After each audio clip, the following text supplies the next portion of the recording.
All right, what's going on, everybody? Welcome on back to the Cinema Lords podcast, and welcome on back to another Rings of Power episode recap.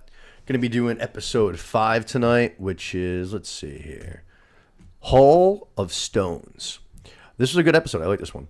Before we start diving into it, though, again this week, joined by Luke, basically the only person who's willing to put in the work anymore and actually watch the shows. I don't know. I don't know why it's such a struggle. I feel like it's like a show worth putting some time in and watching. It's I'd have to agree. Yeah. Especially if you are like a Lord of the Rings fan. Yeah. I mean, it's always a little bit of prep to get ready for the show, but I get way more out of it when I'm trying to be analytical and ready to talk about it. And so gives you a new perspective or an extra perspective. Yeah.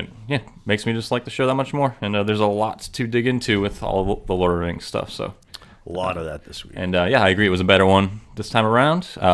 Feel like even though we got a lot of Numenor, which we've been kind of hating on, that they kind of are finding their identities a little bit more, and that story took a few good steps forward.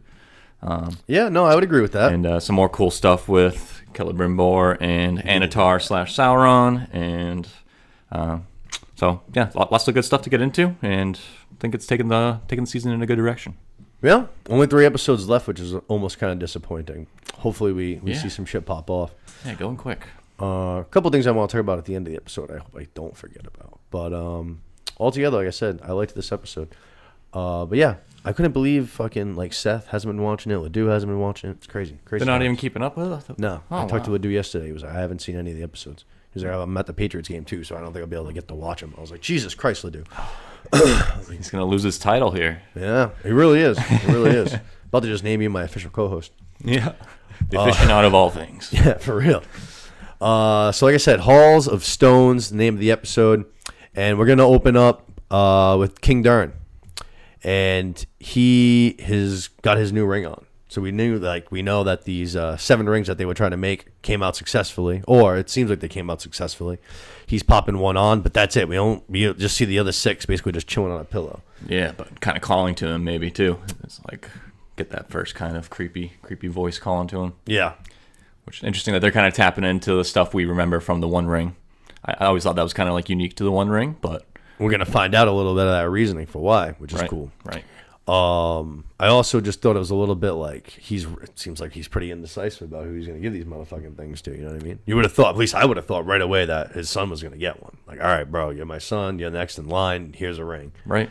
Yeah, I think that they were intended to be for each of the 7 Dwarven kingdoms. Didn't even know that was a thing. I'm pretty sure. For this episode. But I was trying to do some research on it, and apparently 3 of the 7 Dwarven kingdoms live in Khazad-dûn right now. Okay. So I don't know if that's the case in the show as well, but that would complicate things a little bit.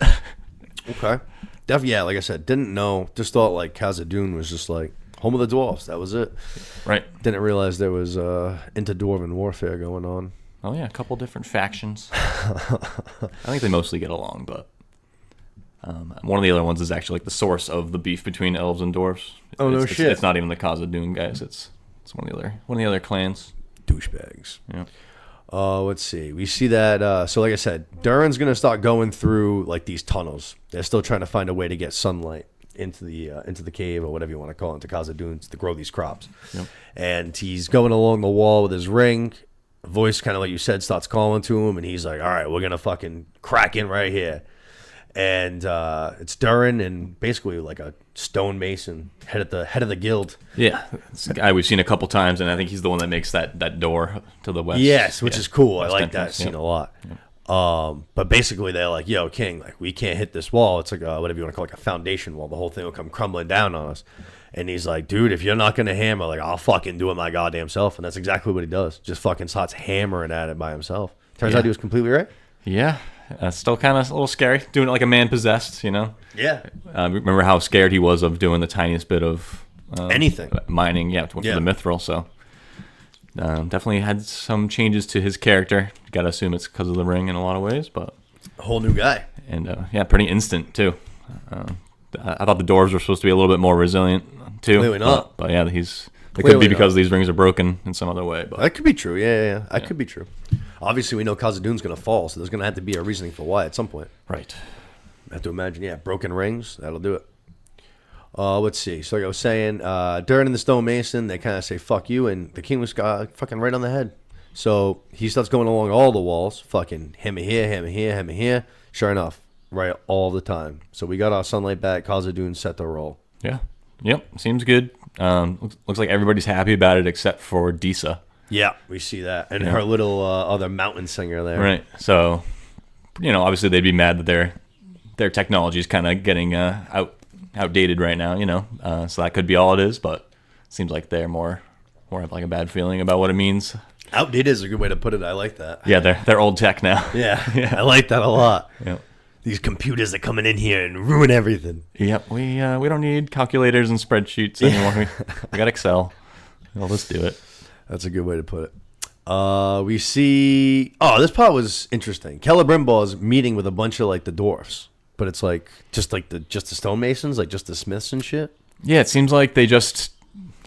It took me a while to figure this out, kind of, but it seems like that main mason guy and Celebrimbor teamed up to make that door, and so that's why it symbolized the friendship between the dwarves and the elves. Okay. And why it's a dwarven door written in Elvish, and the password is the Elvish word friend, right? Because that's the same door that Gandalf and all them get through later, and that's big in the Hobbit too, with the moonlight striking the door and everything on that certain moon. Yep.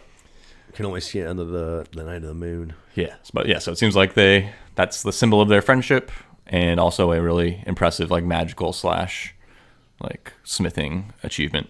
For sure. Yeah. That was a very cool little Easter egg, I thought. I liked that one a lot. Yeah, really. It wasn't too much, but a nice little sprinkle. Yep. That makes sense, though, because at first I was like, are these the other dwarfs that are supposed to be getting these rings? I was just confused. I was like, why are you making that call? The rings aren't there. I was just very confused at first. Right. I thought they were having a celebratory thing about the rings, but it was about the door. Turned out that's what was happening. It was about the door. But so they are celebrating a little bit, except for Sauron, or whatever you guys want to call him at this point. Halbrand, Anatar, whatever it is. Yeah. But right away, not a single moment to celebrate. He's just like, yo, we got to get to work on these other rings. We got to get them for the humans, so the men, whatever you want to call them. And Celebrimbor's like, fuck that. Men are weak, which God knows he's right.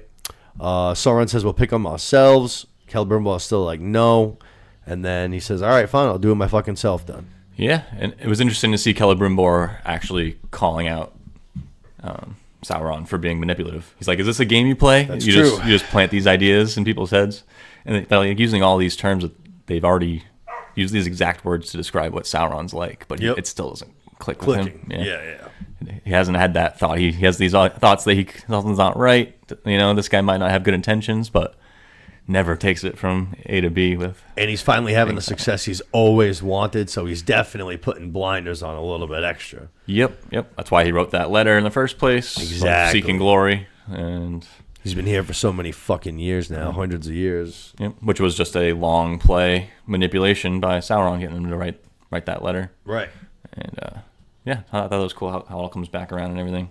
Right. He makes those dwarf rings fucked up, literally just in a perfect little fashion. Yep. But I was impressed that Celebrimbor seems to be resisting the manipulation to this point, and Sauron has to pull out his ace in the hole to actually get Celebrimbor back on board at the end. But yeah, it seems like he's going to do it the old-fashioned way with a little bit of flirting, a little bit of bat in his eyes, puppy dog face. Yep. Let's see. To Numenor. Parazon's in charge now. He's got his cool little what is it? Troy? Is it Troy? The guy holds the fucking little thing, and that's representing of the whole city and shit like that. That sounds familiar. Yeah, I'm pretty sure it's Troy, but that's what. I'm almost positive. But he's the king now, and like I said, he's got one of these tiny little staff things to show he's in charge.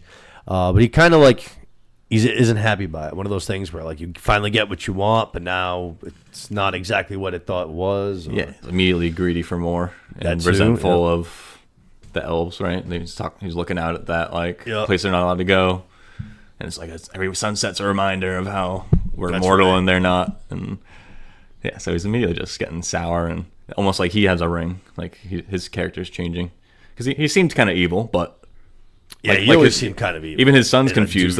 Now we can do everything we've talked about forever. Yeah, and he's like, no, that's not enough. We need to do more. That's true. It's strange. I wouldn't be surprised if he's getting played somehow. He stinks. Maybe through the Palantir. We see him look at it later. There you go. There it is. I don't know. There it is. His son fucking is just a douche, like so much this entire episode. Seems like Kevin or something. He's just Kenan. He's Kenan. He's just the absolute fucking worst. Basically, he calls out his dad for fucking being a sad boy. Yeah. And he just goes like fucking random kill shot for no reason. He's just like, yeah, well, your mother said you're gonna die painfully. Yeah. Huh? Oh shit. Yeah. And then just doesn't explain. Yeah, he's like, all right, tell me more. No. Yeah. Like, and clearly there's some sort of tragedy with what happened to his mother. I don't know if we are supposed to know that by now. It might have come up earlier, but no, I don't. I mean, I feel like that's something But he's like, Mom, like, Mom said something about me. He's like, yeah, she said you're gonna die or have a tragic ending. Die. Yeah. And then he's going to withhold that info until he shows that he's mission. Trustworthy or whatever. Yeah. Said he has to go complete a mission. Yeah. If he succeeds, here you go. Yeah. Like, that's crazy. I hope it's just something dumb. Like, oh yeah, she said like the die in battle. Yeah. Like, no shit. Yeah. Thanks, Mom. Really eliminated a whole lot of possibilities. I won't die of a fever. Yeah. Sick. So we're gonna go to the Queen of Numenor, whose name I can never remember, and Muriel. There you go, Muriel and Elendia, and she's basically gonna ask him what he saw when he touched the Palantir, and basically it was different from what she saw. So she's like, all right, this changed the future of shit. So everything that's happening right now is exactly how it's supposed to happen, which I love this kind of thing. I love timelines. Like, right. That shit gets me going. Right. I don't think I love it in Lord of the Rings. I don't think I want it here, but like that shit outside of that, oh man, that's right up my alley. Right. Right. She says it's a glimpse into a possible future, and the fact that he saw something different means that something changed recently that is changed that that imminent future. Right. Got to stay on the path. They're assuming that it's Farazan. I'm wondering if it could be something with the stranger or something, like some other thing in the universe changed. Well, it's kind of short-sighted to assume it's just that one local thing that changed the fate. But no, I got you. But yeah, we'll see. I think it's, and then it seems like they're willing to back off and not fight back because it seems like this is for the best. Yeah, no, I feel that. I just don't care still. I care a little bit of Elendil, but like the Queen and her shit, I just does absolutely nothing for me at all. It's fair. I feel like it was a step in the right direction, at least now, and that they have, like, the people that they're against being Farazan and Elendil's daughter and Farazan's son. Bitch, too. Yeah. She fucking but sucks. They finally all took a step up, and they're not just annoying people. They're actually like people in power. Now they're just people I hate. Yeah, they're full on bad guys in the show.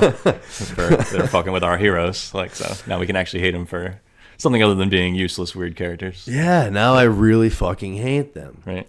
Let's see. Followers of the Queen are being stripped of rank. This was a good scene. A bunch of the Queen's followers, they are being stripped of their rank, and that fucking twat boy of Farazan's is at like the head of the helm, of course. Yeah. And Elendil's like, all right, fuck you. Like, here you go. Here's my shit. I'm not going to play your games. Oh, actually, right before that is when he talked to his daughter, right? Yeah, and she comes off like a complete bitch. Yeah, that's right. And she still seems... It still seems like it all comes back to him not being mad enough about Isildur dying, right? She thought I think so. Like, why? Even more so. Yeah, why he was thrown into danger in the first place. Right. And, yeah. Let's also not forget that he signed up to go. Right. And so she still is really pissed about that, and to the point of going directly against her father. Kind of crazy. Yeah, he wasn't taking that shit though. He was like, "Yo, I don't know what it was, but something about seawater, like the ground you're standing on." And I was just like, "Oh, word." Yeah. She going down, huh? Word. Yep. And the Rock gives her a burn later too, saying it's obvious what side you're on now. Oh yeah. That's right. I love the Rock. He's awesome. Yep. I was very sad to see how this episode ended for him. Yeah, no. Very, very disappointed. Yep. But that girl was like fucking. She was almost giving him like a, "You've been my friend for so long. Like, I wouldn't want anything to happen to you." I know. Fuck you, bitch. Right? Like, you're betraying me to my face. Like, come on. You're the head of this betrayal too. Yeah. You're the reason why this is happening. Actually, he said that. Elendil, he goes, "Why is it like who's responsible for this?" And she's like, "I am." Right. So she's in a position of power now. And bitch. Yeah. Very weird. Especially when you know that your dad and one of your oldest friends are both on that side. Yeah. Bitch. But anyway, the Elendil guy, he's handing in his like sword or whatever you want to do, and he's like, all right, I'm done here. And as he's walking out, he goes, Captain is leaving deck, as if like they're still on the boat and shit like that. And all the soldiers around him are like, oh yeah, fucking stand in line or whatever. Pharazon's son, being a cunt that he is, yo, he ain't that guy no more. And then Elendil goes back and he's like, you're right, but watch this. It's going to happen anyway because unlike you, they just love me. They just fear you because you're a dickhead. But they all just kind of start calling out to him like, best of luck. Thank you for this. Thank you for that. You're the best. Yep. Good scene. Very good scene. Yep. And yeah, just good to see that there is some loyalty left. I don't know if it's what value is in it for them, if they're all just being stripped of rank and it's all the people that there was a good amount of people. Yeah, there were a good amount of people. There were a good amount of guys there. Yep. Not everyone's a turncoat. Yep.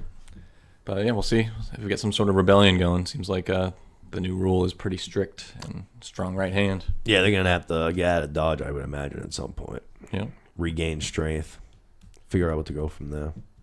Because fucking Numenor is like a kind of a bigger place than I feel like they've shown in the show. Like in the show, it's only been that one city. Right. But the island itself, I think, is pretty big. Yeah, I think you're right. So, let's see. That was a good scene, like I said. Oh, at the very end of it, though, we actually kind of already hinted at Pharazon getting the Palantir, but we see it to end the scene. Right. He's like about to go grab it, but he looks like it's not the first time. Like he uncovers that thing and he's about to hop back in. Right. So that's a good call for earlier in the episode when he's like talking to his son and he's all fucking like, "What's going on?" Yeah. It seemed like, even though, like not I said, what's going on, but this isn't what I want. Right. I want way more than all the stuff we've talked about. Yeah. Right. Yeah. And yeah, this seems to reflect exactly what's happening to everybody that's put the rings on. So we'll see. It would be an easy way for Sauron to get through to him. Yeah, I mean, he already did it with the queen, basically. He was like, this is what you're going to see, and that's why she went across the sea to aid them, and obviously, look, everything went Halbrand or Sauron's way that whole time. True. Yeah, very true. He was definitely the one, I would have to imagine, planting those visions in the ball, or whatever you want to call it, too. Mm. The High King, Gil-galad, receives the letter from Celebrimbor, basically containing the lies that we already saw, the forges being closed. One of the High King's advisors pushes for the elves to sail for Mordor, and he gets one of his own visions, and she basically just kind of calls him out, like, how are we going to decide this? Right. Which we're going to find out later. He chose the ring. He said, fuck you going to Mordor. No. Mm-hmm. So people are putting heavy faith in these rings. Yeah, they're feeling desperate, like they're down to their last hope kind of thing and willing to do some risky shit. Yeah, no, I guess that's true. But, you gotta do what you gotta do. But obviously also getting their brains twisted and their wills bent. I guess this Palantir, I don't know. I feel like the Palantir has to play like a bigger role. I'm just not sure how. I'm not sure either because they're changing the rules on the Palantirs. That's in the books it was more like a way to communicate, like all the Palantirs could like look into see what the other Palantirs were seeing and stuff. Saruman does that, I feel like. Yeah. But I don't think they were really supposed to have like prophetic powers. But obviously they've been establishing that from season 1 in this, so that's what they're rolling with. Yeah, it seems like Sauron can almost like show anything what they want to see through these things, like they're his creation or some shit like that. Which that would be cool if he was the one that fucking created these goddamn things. I'm all, like I said, I don't know if I'm in for the time jumping shit, not time jumping shit, but the how does time work? Do we start here? Where's the timeline start and end in Lord of the Rings? But I do love that shit. Yeah. Hopefully they don't do multiverse. I don't mind I don't mind the glimpse into the possible futures, and then you change it up. That's pretty basic. It's funny you say that because Dark is one of my favorite shows, and that's exactly what Dark did on their final season. Did you watch that show? I got through part of it, but I haven't watched all the way through. The first 2 seasons are awesome, and then like the third season, like the season 2 ends, and it's just like, but wait, there's more. You know what I mean? It ends up being like a second universe, basically. It's just the 2. It's not like, well, thank God it was only 2 that we know of. Yeah. But it was just like, this is too much. This is too much now. Yeah. There was plenty to do in this last season without fucking getting crazy. I'm a sucker for that shit, though. Let's see.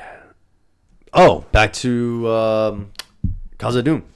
Deesa's going to express hesitancy about the king, and him just basically how he found these holes. Like you said, kind of the old technology versus the new technology. She's pissed that her shit's been outdated. I liked that. Good reference. Yep. She feels like they cheated to get the results, right? Yeah, that's right. Yep. Took a shortcut that they're going to get burned for. And that the ring seems too powerful. Yeah, and that's just one of them. I don't know if she must know that there's 6 of them. Yeah, I think she does. Yeah, she has to. Just because Durin, she was talking to Celebrimbor and shit too. That was definitely the biggest, flashiest ring out of all of them. I don't know if that one was that blue diamond one. Yeah, that was cool. Has some special power. Little extra too. Yeah, little extra. That wouldn't surprise me. I want to know. Like, I'm very curious. Like, we know Elrond's going to get a ring. Like, that's just, we know that that's going to happen. And then he's going to wear one for like 1,000 years, and the whole time be like, these rings stink. Yeah. Like, bro, bro. Yeah. But I want to know where, like, I don't know. I guess I want to know where all these things ended up. Yeah. There's like so many rings that are like, just, where did they go? Right. Except for like the 9 men. Obviously, I feel like theirs are the wraiths, obviously, but like I'm assuming they still have them. Right. Yeah, I'm not sure. I'm sure there is some lore that could explain that stuff. I think, if I remember, I feel like some of them are supposedly like lost to time, like the One Ring was for a long time. You know, it's just lost track of some of them. It's weird that it's like now that I'm thinking about it, it's weird that it's like only the dwarf rings. Like, right. We know where the elvish rings are, and then the man rings, like I said, are the ring wraiths. Yep, and it's gonna go to the 9 realms of men or whatever. Yeah, I mean, we'll see. It sounds like they had that pre-meeting this episode, so maybe all the other doors will show up next one. Belrog. Yeah, Balrog too. Fucking ate him. Yeah. We got some other sort of beastie down in the depths. So you don't think this? Actually, yeah, that's where we are right now. You don't think that's? Oh, actually, that's not right now, but it's coming up. Actually, no, it is right now. Yeah. They're shopping in the little thing or whatever. They buy that ball. Yep. Which there's 100% tax on stuff now. Oh yes, another thing by the king. Yeah, like for every coin spent, another one goes to the crown. It's like 100% tax. Yeah, the first sign that we got of him being greedy. Yep. Which is different. And they call it like the ring tax. Like it goes to the ring, not to like the realm or something. Does it say that? I'm pretty sure. Yeah, I think they call it a ring tax. Oh fuck. See, for me, I just assumed it was the crown. Like, I think that's probably the Game of Thrones in me. Right. But yeah, I can't say that's a good. Sure, now I'm very curious about that. I'm pretty sure that'd be interesting. Yep. Because I think even Durin says who came up with that, or who's man. Now I gotta go back and rewatch that scene. Both the first 2 times wasn't enough apparently. Yep. But like we said, the king is getting basically $1 for every $1 spent. So they buy this ball, this circular gift, which looks like a Palantir, but it's not a Palantir. Right. And as soon as as soon as she gets it, the second she gets it, drops it and it just rolls away. Right. Now, it rolls away into this cave, and the cave just keeps going deeper and deeper and deeper. She follows the ball all the way down. But I said it to Holly while watching this, I was just like, how does no one know that this cave is here? They were just in the shopping center. The cave is here, and you followed it the one fucking way down to this ball and near this water. I know. I thought the same thing. It was weird. Huh? Maybe it took her 1 minute. They made it only take 10 seconds for her to get there, but I guess. I don't know. They didn't make it seem like it was an No hour. turns because there's no her guessing which way. Yeah. And yeah, very strange. Which made me think maybe it could be a vision or something instead of reality, or I don't know. Oh, that's interesting. I don't know. She did pick up the ball, right? The sphere, which that ball looked just like a Palantir. It did. Same size and stuff too, not just a sphere. Yeah. Same kind of glowy looking shit too. Right. Yeah, very strange. And then no one wants to listen to her. She's like the wife of the prince, and everybody's like, "Shut up." True, and obviously her word was pretty high regarded for a while now as one of those mountain singers. Yeah, very weird. Kind of the head of the mountain singers. Yeah. But she finally finds that ball, and it's right next to a little, I don't even know if you want to call it a lake, a pond. Right. And she lets out a quick little sing. Nothing seems to happen, and then all of a sudden the water starts fucking ruffling and shit like that, and something's under there. Yeah, scary. I don't know if it seemed like something was actually in the water, right? It wasn't just vibration definitely of the whole cave or something from underneath, or no. something was in the I water. thought there was something in there. Yeah. But maybe you're right. Maybe it was just like shaking the whole foundation from underneath. I'm just wondering. I was trying to think of a way for it to be the Balrog, but Yeah, no, that's true because the Balrog ain't hanging out in no lakes, Right. ponds, water, etc. right. But I don't know. Pools. It could be just another beastie. That'd be cool. Yeah, How many fucking beasts live down here? I know. But that could be the thing too. If they just keep digging farther and farther down, you're just like getting into the depths of the earth. Like who knows what lives down there? It's like the bottom of the ocean. Right. Yeah, it could be some other path to that cave from an ocean or something. Yeah, too, exactly. A water Balrog. Yeah. That's scary. That would be terrifying. You're right. I do want to see that Balrog again. Though. Like still, like that's how we talked about it last week. Like you're gonna tease that at the end of the first season. Like that was pretty much the closing moment. I feel like, and still haven't gotten like a full blown hint of it. Like you said, this could not have been that. Right. This easily could have been something else. I don't hate the idea that it was below them and just like did whatever and it shook all the rock foundation upward. That's kind of cool. Yeah, I think that's the only way it could be, but it kind of seemed like it was like a rush of the vibrations that came from the back and came towards her, right? It wasn't just like everything started to boil. It was like popped. It like was a wave that came towards her, but I don't know. It was I haven't looked into any theories on what it could be, but a lot of small things like that actually I feel like wasn't dissimilar from when the old elf was on the boat getting ready to toss the 3 rings into the beastie's mouth. Also in water. Yeah, that's a good call. I didn't think of that at all. Just thought of it now. Nice. Wait till I go back and compare. Yeah, that's a good call. That's interesting. That's something because I feel like that's like kind of this like he's just chilling on the boat and then all of a sudden just like poof. Yeah. I got a fucking little whale blow. Ooh, now I'm intrigued. I like Yeah. this a lot. Yeah. And we saw Sauron manipulate that warg earlier. So Yep. he manipulates like animals. And there's some theories that maybe he was manipulating that like huge whale sea creature thing that attacked them earlier. Definitely, because that thing just like swam off in the other direction. Right, And so- then you hear it, especially in the subtitles, it said like whelp or something like that. Whelping, yelping. So it was like, that's a sound of like interesting. not good, pain. Yeah. Interesting. So yeah. Subtitles are awesome, man. So who knows how much range he has, but it could be the same beastie coming in through some ocean caverns or something. I don't know. Have we talked about like the Amazon pause screen? Yeah, We did. the X-ray Oh, feature, it's right? awesome. Yeah. It's so cool. Shows Especially with everybody on shows screen. like this. Yep. It would be awesome. And like Thrones too. Like that would be so sick. HBO app stinks. Yeah. Crashes constantly.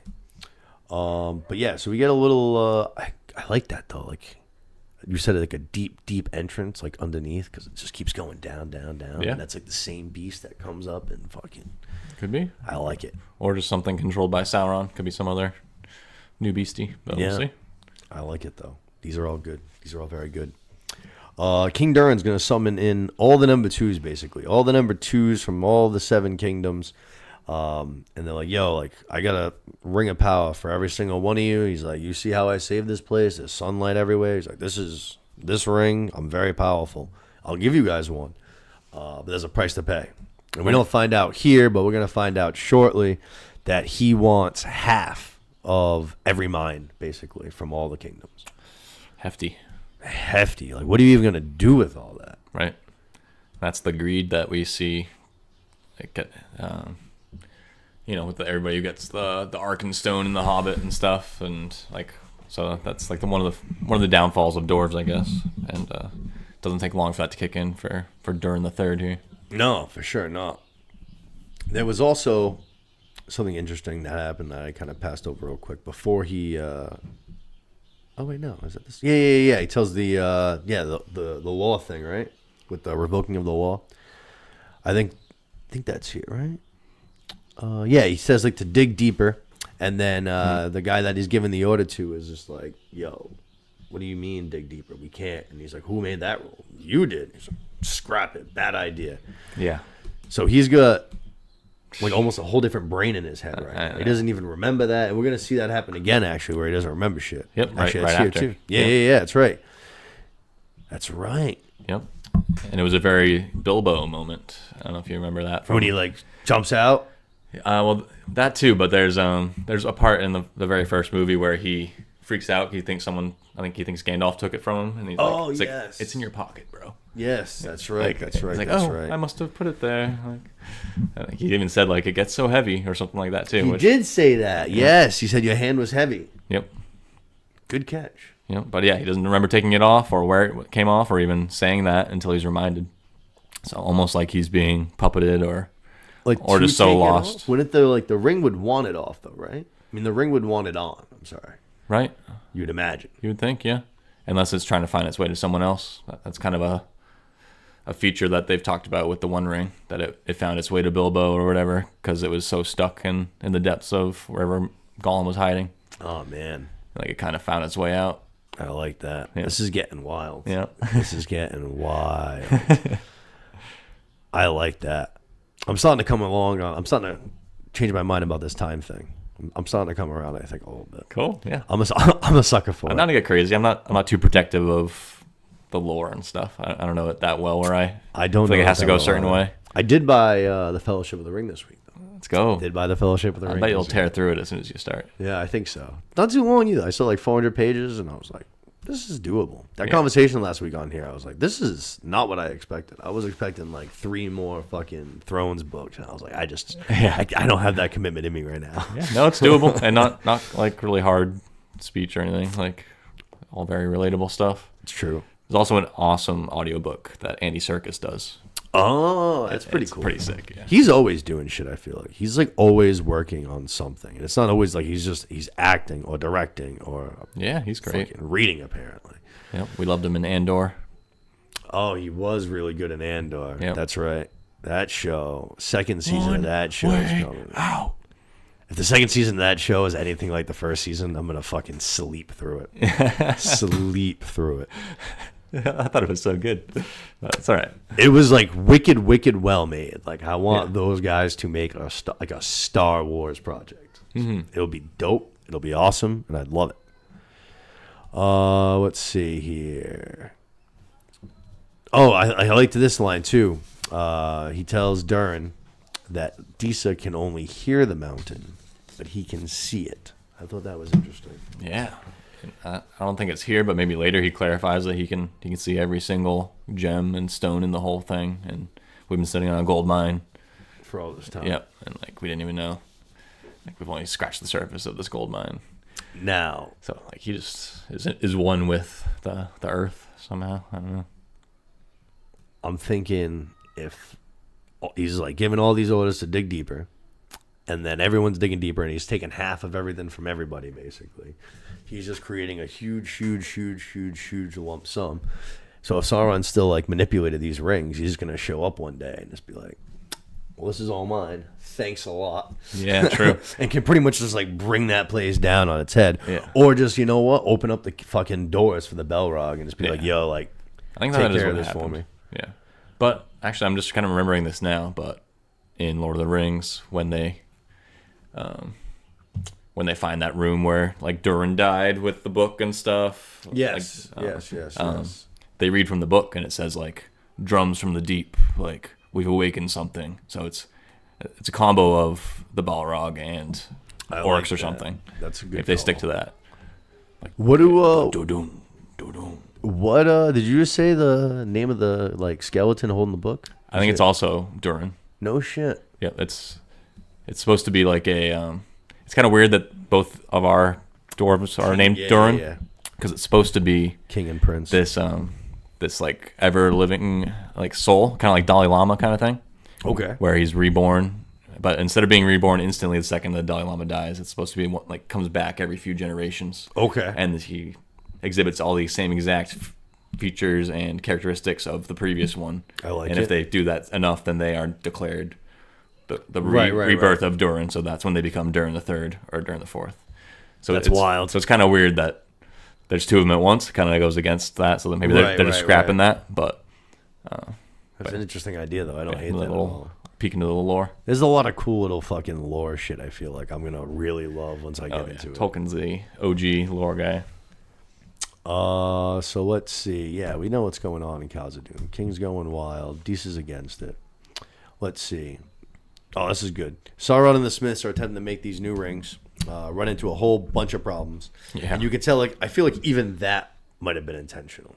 You know what I'm saying? I feel like everything was intentional because all of a sudden they're just like, oh shit, there was this accident without your help, and this girl just happened to turn invisible and go and see like the Wraith world. Like, what a coincidence! Yeah, that's exactly what my ring's gonna do, basically. Yep. And I can also use her terrible experience to manipulate her, and he does. So yeah, it could have been totally intentional, and also used it to drag Celebrimbor back in. Yeah, it was just a 3 birds with 1 stone. Yeah, he might have been fucking showing off right there. Master manipulation.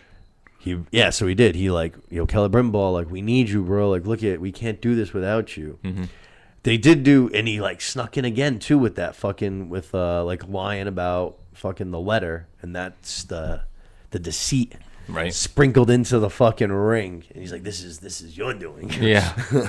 I didn't write that letter. You did. Yeah. He's good. He's good. Yeah, he's good. Yeah. Pulls at the heartstrings, pushes all the buttons. So. It's a cool character. And they don't really like let us see how he does it. I guess we sort of saw it with Galadriel at the end of the first season, how he put her through all these like trippy things, but he's impressive. Yeah, no, for sure. Effective. There's always a guy at the head of this. If there's time stuff, there's always a guy at the top. Yeah. He's pulling the strings. King. R.I.P. in peace. Yeah. Yeah, he's gone. I thought for sure there was going to be something like that in Thrones too, but it just never got there, of course. But I thought for sure it definitely was going to be. Definitely will in the book. Yeah, that's if we ever get there. Those books are never going to get finished. Those books they're never going to get finished. He's going to have a contract that nobody else can write on them, and he's going to die. He says he's almost done. He's been saying that for like 10,000 years, bro.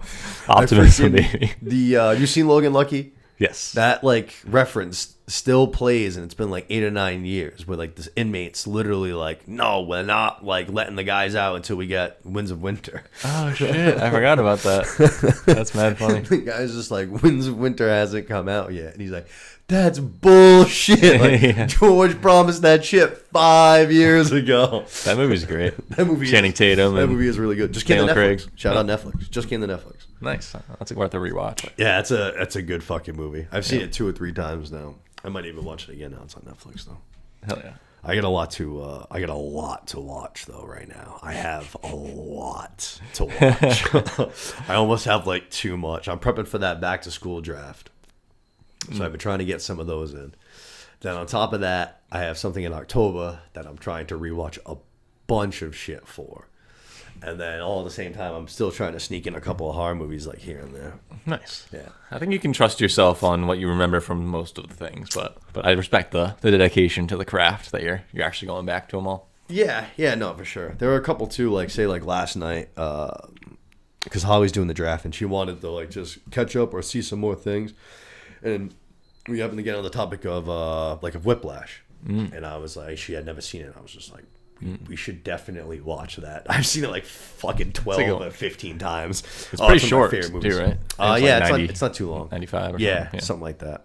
But I fucking love that movie. That is a good one. I didn't watch it until recently, and I'd heard you pump it up a few times, and it lived up to it for sure. It's so fucking good. Yeah, really good. 2 awesome performances from both them, J.K. Simmons and Miles Teller.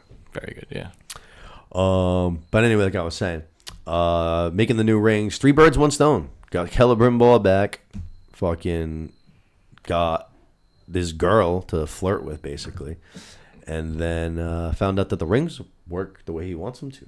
He wants to be able to fucking do whatever. Turn invisible, see the Wraith world, I guess. Yeah.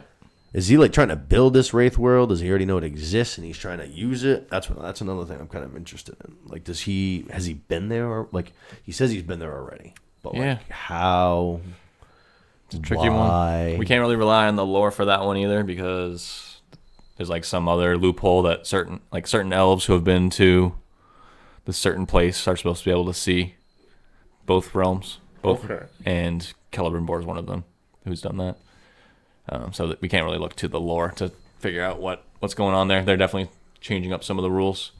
Yeah, they always do. I don't hate that though. If he like traveled fucking some great distance or some shit like that so he could do it, and now he's back to like use it. Right. I don't hate that. Yep.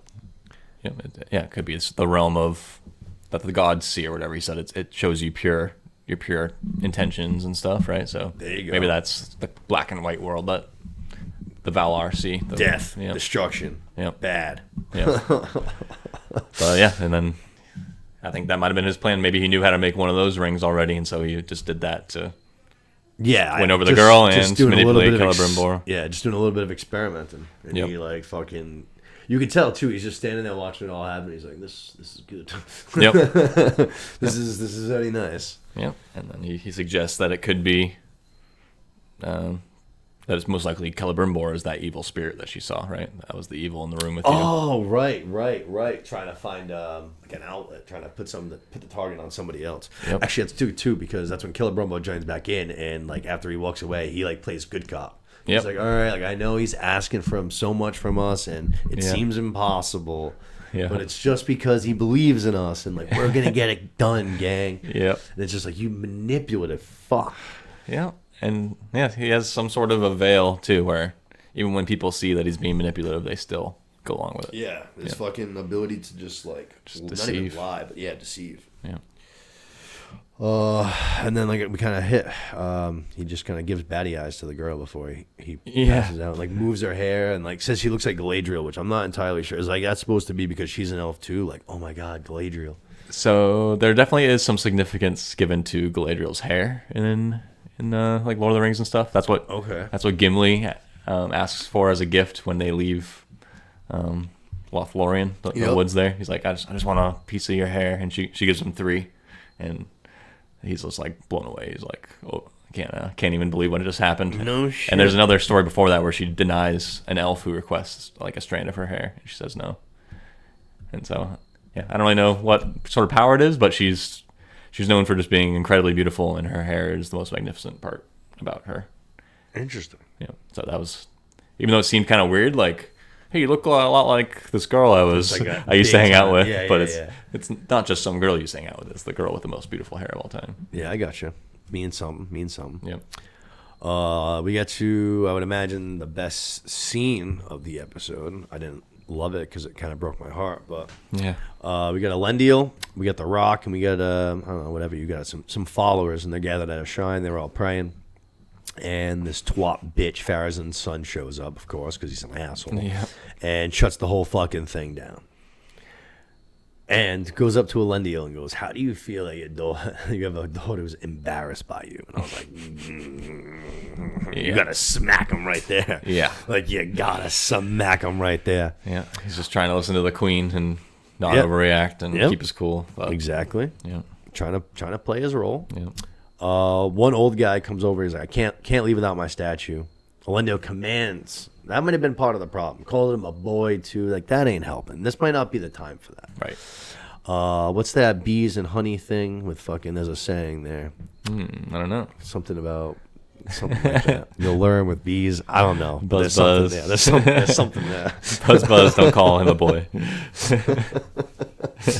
Elendil fucking just like drops it right in front of him like a total fucking prick. And then Elendil finally fucking, that was enough. Not the embarrassed daughter thing, but this was enough. Just clocks the fucking dude. Yeah. And two soldiers grab him, and then Pharazon's son again, like a little bitch, like hold him for me. He's like gonna go punch him, and here comes the Rock. Fucking Rock comes in and saves the day. Yeah. Hair flowing. Tag him in. Yeah, tag him in. It was like a full out like wrestling thing. It really was. Right as he's about to. Yeah. Like, it really was. Grab his arm. The throw too after in a second too. Yeah. Fucking very wrestling. Yeah. But it was cool when the fucking guy is just like, "You don't fucking pray," and he's just like, "Yo, forgive me." Yeah. He just that was husses him across the thing. Well, fucking at first I was like, "What the hell?" The guy got like rolled over and it was like about to get drowned to death. I was like, "Yo, this is not how I expected this going. Like this little twerp is gonna fucking drown you to death." I was like, "No fucking way." Yeah. But then obviously things changed real quick. Did you see like when he got up to you? It was just like he made like a fucking move. Yeah. Fucking Randy of like Dothraki, and I was just like, "Oh shit, you fucked now, dude." Yeah, he was pissed, and then it's like, ripped his shoulder out, snapped his arm, snapped his arm. So fucking, I think it was as he was like shutting the thing. He was just came in and shut the shrine down. And I started smirking. I looked over at her. I was like, I fucking wish this show was Game of Thrones sometimes. And she's like, why do you say that? And I was like, because this fucking guy should be raped and killed. Yeah. She's just like, whoa. Yeah. She's like, that's way too far. I was like, it's way too far here. There, it's okay. Can we throw him in the black cells for a season or two, please? Cut off his dick. So then Rip out his fingernails. So then he drops the statue, and I'm just looking over, and I'm like, yo, see, like, I told you so. Like, he needs to get, like, he needs a Theon treatment ASAP. Yeah, for real. Yeah. And then he's about to drown the Rock, obviously, like we said. And fucking the Rock comes up, beats the shit out of him, snaps his arm, which was kind of violent for Lord of the Rings a little bit. I was like, oh shit, like big time snap. Yeah. Which in that episode I did by myself. I said I thought the show was like a little bit more like violent than like I feel like Lord of the Rings was. Yeah, I agree. Not so much like more blood or anything like that, but like the actual way things happen, I feel like is more violent than they do in Thrones. I agree. A little more. I mean, they have actual human blood in this one. It was like only orc blood. That's true. And then also just up the power of the orcs a little bit in this too. They're a little bit more beastly rather than like humanoid. For sure. Yeah. For sure. I thought of that especially, what was that, last season? When, was it Arondir? Arondir's like, yeah, it was him. They're like pulling him through the fucking camp right after they capture him. Yeah. And they look like fucking hounds ready to pounce on him. Yep. So I definitely do feel like they are more, I don't even know, animalistic. Like savage. Yeah, savage. Animalistic. Yeah. But fucking snaps his arm, and then he's about to stab him, and Elendil's like, nah, dude, like, it ain't worth it, don't do it. And the Rock, loyal man, he's like, all right, Cap. And fucking as he's about to walk away, dude stabs him in the back. And I just look at her again, I'm like, this man, he needs to go, but before he needs to go, he needs to suffer. Yeah. And she was like, okay, yeah, no, he deserves pain, but I still don't know about rape. And I was like, come on, what are we going to do? Yeah. Can we, like, nail him to a wall or something? Come on, something. But no, he seems like he's going to stick around for a while. Fucking ridiculous. I was pissed. I liked The Rock. I liked The Rock a lot. You know what else I marked down from this episode? Oh, not this episode, but from this scene. Is after he stabs The Rock, Elendil like catch The Rock, and they're all like that sad, fucking, oh, you're dead thing.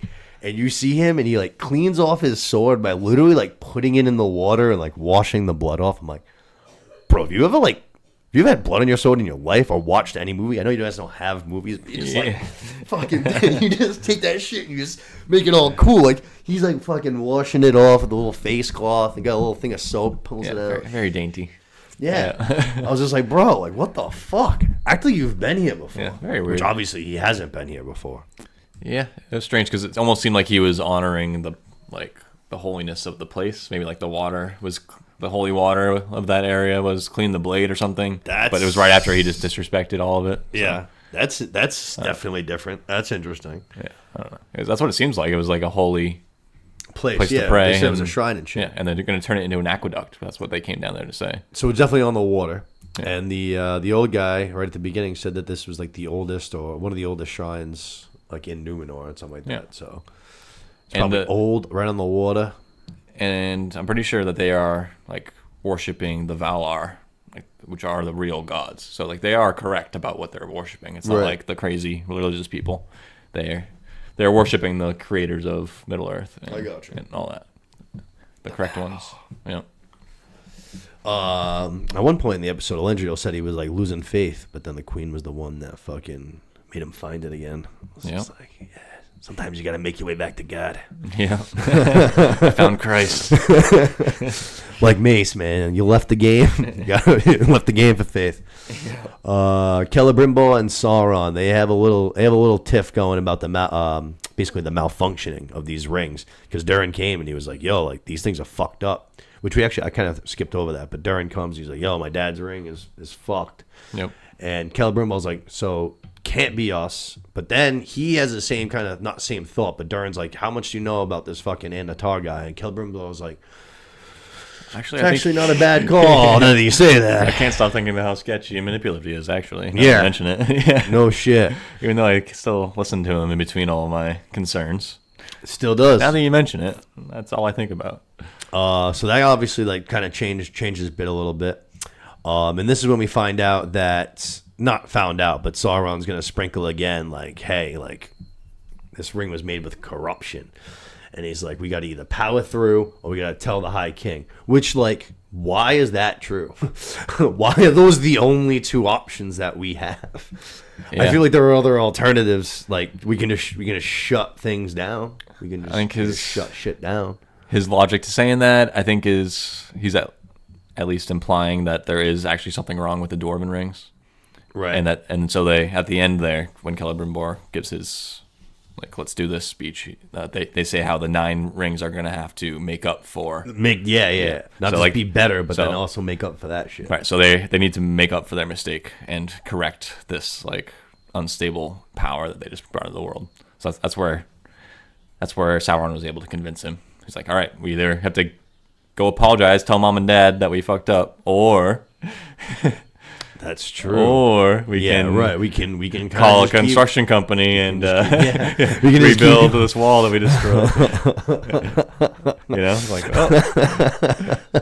And convinced him he's willing to try it, or just so afraid of talking to mom and dad that for real that he's willing to give it one more shot. He's like, we're already in pretty deep. Can't get in too much deeper. We already talked about it, but he's finally got his success that he's obviously treasured his entire life. Like he's been wanting it, he's been working for it, and all of his things have basically failed.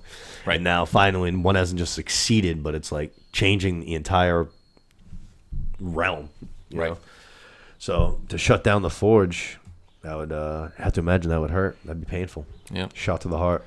Right. And he was willing to until he realized that there is something wrong with the last batch, and that it's kind of, at least was convinced that it was partially his fault, even though it definitely seemed like Sauron just enchanted the metal before he dropped it in. Yeah, for sure. I don't think there's really deceit messing with the magic here, but for sure. And then just sprinkle that into his brain, though. Yeah. Which was just like, again, just kind of like so ridiculous. He's like, we made them in secret. Just like, all right, dude, I don't think that's the reason why these things are fucked. Like Celebrimbor says at one point, he's like, we used the same metals, we used the same tools, we used the same people. Like everything is exactly the same. So there's no way that they came out fucked. Mm-hmm. Obviously, they in fact were. Yep. Let's see. Durin's gonna go and try to convince the king to stop using the ring. And then this is, I have to imagine again, like the ring manipulated him. He's just like, yo, go be loving to your son because he needs that shit. Mm-hmm. But he said he's proud of him, what every son wants to hear. Yeah. And then basically says, all because of him, the dwarves are saved, our people are saved, you saved the elves, like you did a lot of good. And then he gives him that, whatever you want to call it, that golden neck collar. That gives him back his air ship, right? He's now the prince again. Yeah. There you go. And then we see him return home to Disa, and Disa's like, "Did you convince him?" And she just sees him wearing the collar, and she's like, "Ah, shit." Mm-hmm. And then she says, "Promise me you'll never wear one of those rings," which he does, but he like, I don't know. I had a hard time. It seemed like he meant it. Did he? But I had a little in my. I was like, I don't know. Yeah, it's tough because I mean, how against it was his father? Like everything, he was so against everything. And then as soon as he sees the ring, he's like, "Fuck yeah!" You know, like it just took him a second. Out to him right away. Yeah, no, that's true. That's true. But we'll see if there's definitely gonna be some other temptations. Actually, I'm just thinking of this right now. But that like head miner guy that works with Durin the Third, when they were doing that speech with after they just built the door to the west entrance and all that. Someone mentioned that he's got like sticky fingers. Oh yeah. Like, watch out for him. He steals stuff. Could he like maybe grab one of those rings? Maybe he's the one that's closest to all of them. I know they. Oh shit. He's like, did you take my ring? You know, that was an earlier scene. He's like, did you fucking take that? He's like, no, you put it down right there. That's a good call. But yeah, either that reputation is gonna burn him and he's gonna get blamed for it, or he might actually get overly tempted. Because that's another thing is that it's. These rings are not supposed to be inherently evil, but that they amplify your small evils inside of you. I gotcha. Yeah. So like if you're a little bit the seeds, give them some water and some loving. Yeah, like if you're a little bit of a guy who steals little stuff, then you're gonna be like, it's just gonna make you like the biggest thief ever. Or if you kind of do this or that, it makes you. Bro, you're stealing a lot if you have a reputation like that. Like the elves got you in, and they're like, "Hey, this guy steals shit." Yep. That's like Even they like laughed at it too. They're like, he does steal shit. Yeah, not bad. Let's see. Yeah, so we'll see. I feel like they intentionally put that in there. That was kind of blatant. I think that's at least whether he steals it or not, he's going to get blamed for it. Or have it in your mind or some shit. Yeah, I like that. No, that's a good catch. I liked the heavy thing too because he does the same thing. Right, and that's Frodo's like go-to line in the Return of the King. Like, it's so heavy, Sam. It's weighing him down all the time and shit. Yeah, I can't carry this weight any longer. We close things out with Hadar's army. They show up at fucking what is it, Eregion, right? Yep. Fucking Elrond's the first to arrive. Which at one part he was like, I wasn't running. Sure. It looked like Linden for some reason because there was the waterfall. Unless there's a waterfall at Eregion too. Oh, you know what? No, I think you are right because I think confused. that's where the High King is. Right. Because they had to send people. I think he said to Eregion. Okay. That's right. Because he said Eregion's going to fall if we don't send aid, and they weren't even there. They came here to these other orcs with Hadar are because they're going to try to team up with the elves. It seems like right at the end. Which that's like one of my biggest things is that so we see fucking Adar arrive. They fucking pull Galadriel out of her cell or whatever. And we're going to find out in a second that they want to spark up an alliance. But I thought it was funny that she gets out and all the dwarves, even with her unarmed and them being like 1,000 on one, they're all still kind of like, I ain't want none, bro. Like, you good. Just keep it moving. Like, I don't want that smoke. Yeah. She's a badass. She is. And yeah, just went like crazy. Did all of her special moves all at once. She like used all her game breakers. When she pulls something on Hadar too, it looks actually like I think it came from her hair. I think looks she like pulled a fucking thing out of her hair. Yep. Just fucking held it to his throat real quick. Yep. But then Hadar's like, yo, like, I'm here to make peace. Like, we both have the same enemy in fucking Sauron. Like, we ain't all bad. Just because we orcs. Like, we good. You know what I mean? Mm-hmm. So, right away, my first thought is Uruk-hai. Like, is this alliance going to give birth to those? Because we find out that they're part elf. That's why they also have the ears and shit. So it's like, yeah, very interesting. Were they like Hadar calls himself an Uruk in the first season, but Uruk-hai would be the next. Right, he does call himself an Uruk. You're right. I forgot that he did that. Yep, that's right. And I'm thinking that if like they really do go to battle together and say like there's multiple battles or whatever, there's gonna be like, all right, we gotta bury our dead and kind of shit. If they just stop burying orc with elves, they like literally pull them up from on the ground. Yeah, like, they dig them up. I know, that's a crazy scene. So fucking something in the underground, the fucking soil and some shit, and they fucking like mining for Uruk-hai. Yeah, for real. That's what they were doing. Right. Yeah, maybe some sort of rebirth of dead elves or like I don't know. Because I think that's what orcs are considered to be too. They're like punished elves. Okay, right. And then a couple, like I think he says 13 of them were saved by Morgoth. And he was one of the 13. Yeah, it's adding up. Now, is Morgoth and Sauron different people? They are. I don't. That's one I should know. I think he's like the main villain of the First Age kind of stuff. But I really don't know. I think he's been defeated by this point. I want to know what Sauron's fucking doing in the First Age, I guess, then. Right. I know what he's doing and chilling. Yeah, I know he has a few times where he's... Well, maybe he fought Morgoth. I don't know. Well, we'll have to do a little... little research. A little mini like intro to the next episode with a little Morgoth tidbit. There you go. Yeah. That sounds good. I feel like I got a couple of things to research after this week, too. Yeah. But altogether, I thought it was a pretty good episode. I think like as long as Isildur is not on my screen, I'm gonna tend to like things. Yeah, that's really what I came away from this week. Is I was like, I really do not care about Isildur or Arondir. Like I do not need them in this show. It's fair. I do like Arondir, but just because he was more of a main character in the first season.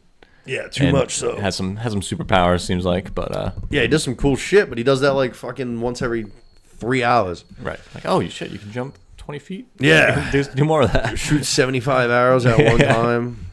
Yep. But I didn't have them or the Harfoots this time around. Harfoots, no stranger. Which I was didn't like. I really wanted more Tom Bombadil. I really wanted more development of the stranger. really wanted to know what's going on with this Dark Wizard and his masked desert henchman and all that shit. Like, that doesn't totally surprise me though, because that was a big episode for them. Like, a lot of shit was popping off. True. So they're like, all right, we're gonna leave you with that for another week, and we're gonna show what's going on elsewhere. Yep.